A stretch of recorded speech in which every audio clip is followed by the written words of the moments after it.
This short video tutorial contains abbreviated instructions on how to use FilmQA Pro application to do a measurement-to-plan evaluation of a patient-specific treatment plan.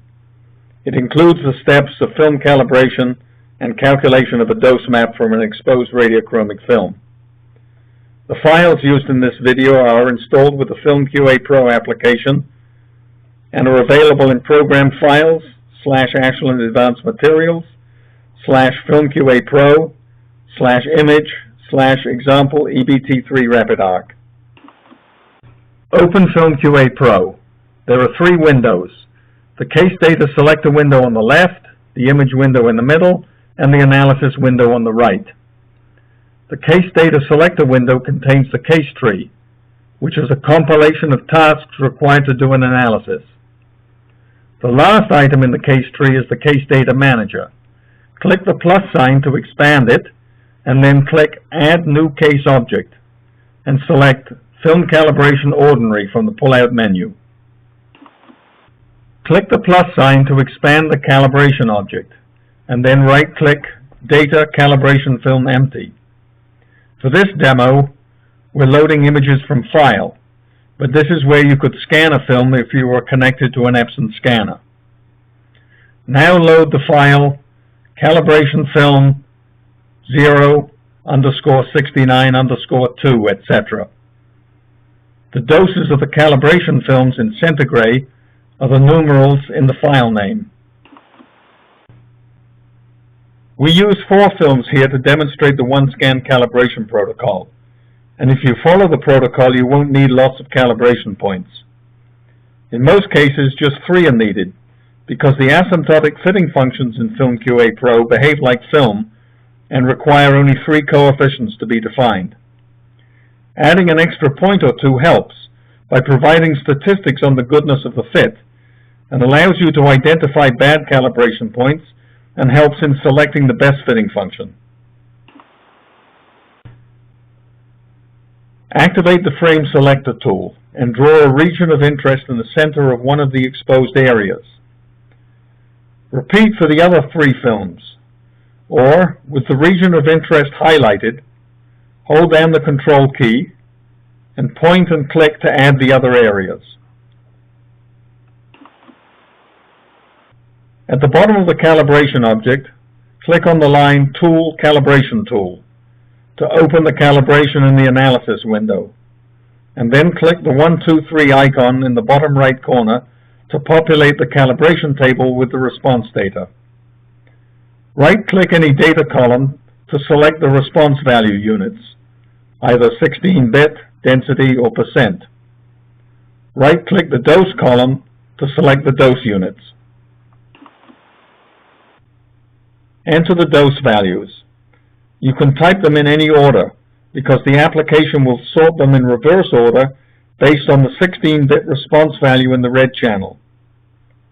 16-bit response values for the films diminish with increasing dose.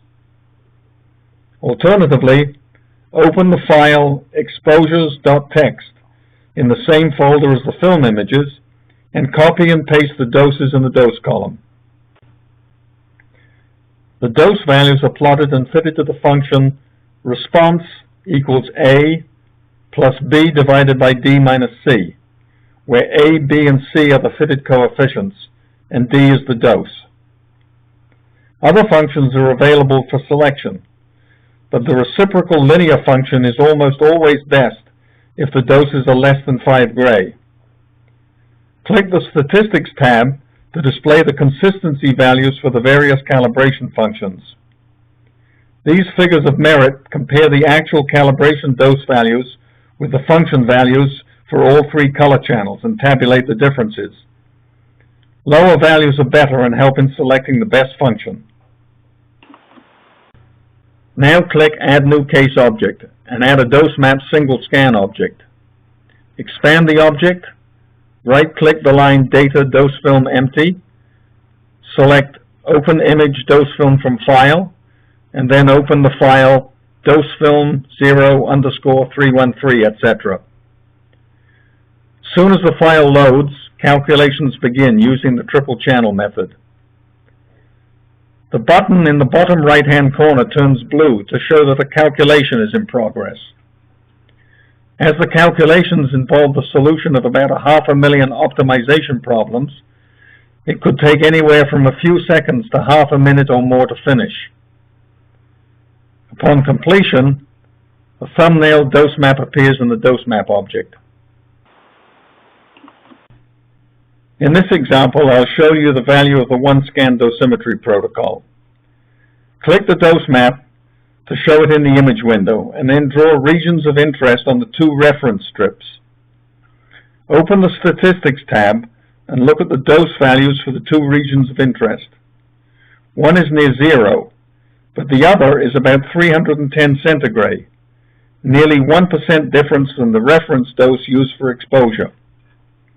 The difference could be due to scan-to-scan variability of the scanner, or the temperature difference between the times the calibration films and dose film were scanned. In any event, if you stop here, you've just accepted a 1% offset in your measurements. So let's fix it. Return to the film image and draw small regions of interest in the middle of the reference strips, designating the areas as calibration regions, and enter the doses, 0 and 313 centigrade. Now we're going to rescale the calibration function and adapt it perfectly for this specific scan. In doing so, we're also recalculating the dose map.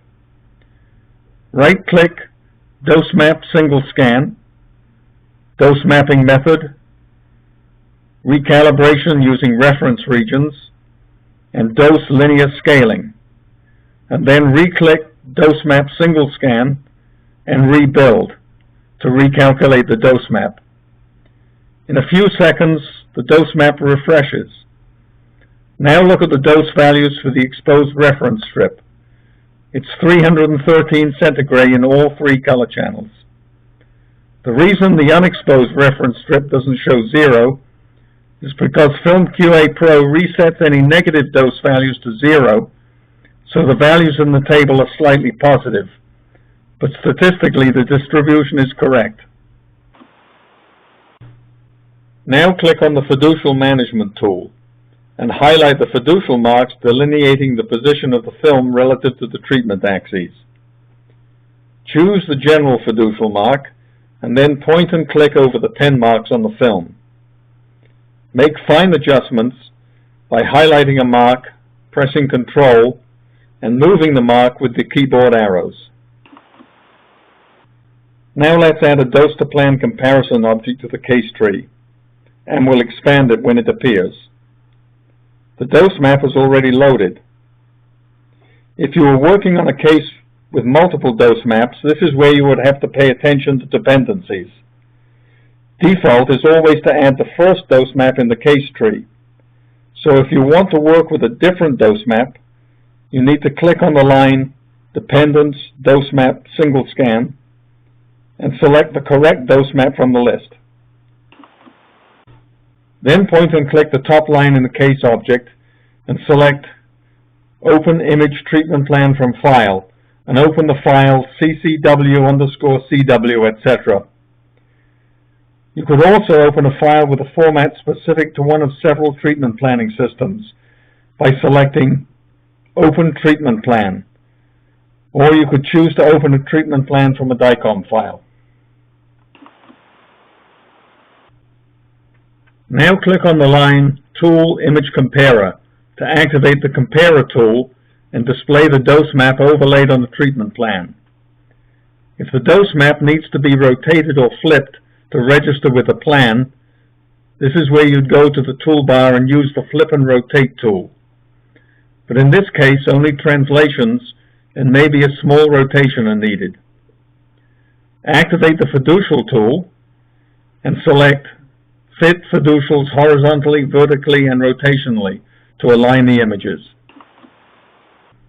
At this stage, the result for the gamma analysis shows more than 99.5% of pixels passing, with the default test criteria of 3% and 3 millimeters. However, these are quite coarse criteria, and a much sharper comparison comes from using a 2% to 2 millimeter test. enter the new values in the tolerance and distance cells at the bottom of the analysis window. With this test, more than 90% of pixels are now passing. The analysis could be fine-tuned in a number of ways. First, by adjusting the size, shape, and position of the region of interest for the analysis. Also, by entering a 10% value in the minimum threshold cell to exclude from the analysis those doses less than 10% of the maximum. In doing this, the passing rate has fallen to about 89%. All translational and rotational shifts could also be made in the alignment to plan to compensate, amongst other things, for errors in marking the fiducials. One way to visualize these shifts is to use the IsoLines tab to display a plot of the dose distributions. In this example, the IsoLines plot shows the measurements, represented by thin lines, are shifted a small distance to the right of the plan, shown by thick lines. Now activate the Image Movements tool. Manual movement of the dose map is made using the large buttons for rotational and translational movements. The speed of movement is set from the Image Movement Speed icon. Click to toggle between coarse and fine motion, and refine the speed by using a setting from the drop-down list. Rotations are made relative to a user-defined rotation pole. Right-click the Image Movement icon and select Show Rotation Pole, and then Move Pole to Center Cross, which usually corresponds to isocenter and is often the best selection. Move the measurement image directly with the buttons, or click a button to activate it and then use the mouse wheel or keyboard arrows to make the changes. With gamma test criteria of 2% at 2 millimeters, the analysis is very sensitive to small changes in position and rotation, and with a few clicks of the alignment buttons, you'll see the passing rate at about 96%. Notice that the translational and rotational shifts are recorded in the cells alongside the movement buttons. The default unit for translational movement is pixels, but you can change this to length in millimeters. In this demonstration example, a rotation of half a degree and translations of 0.9 millimeters in X and 0.2 millimeters in Y increase the passing rate by about 7%. Investigate for yourself, and you'll find that with a 3% at 3 millimeter test, the passing rate changes by only about 1%, even for a 2 millimeter shift. Other features can be accessed using the tabs in the analysis window to display various charts and tables with analysis data, and any of these data can be added to a case report. Many of the display parameters, for example, axis ranges, line widths, display colors, etc., are automated or set by default. But if you right-click on any display near the axes of a chart or on a chart legend, the display settings can all be customized. The Profile tab displays profiles across a user-defined path. Click the profile icon in the toolbar to select the profile type and the width of the path. Move the path with the cursor, or for more precise control, click the path editing icon to display and then use all the profile path editing tools.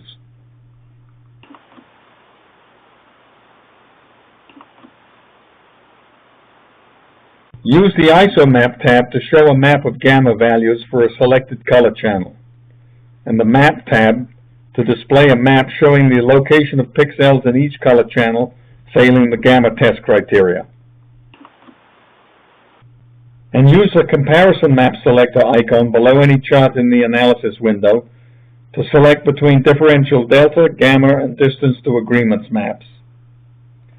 Then use the icons under the percent tolerance test criterion to select whether the tolerance is relative to maximum dose by default, relative to a user-defined dose, or relative to a local dose in the plan.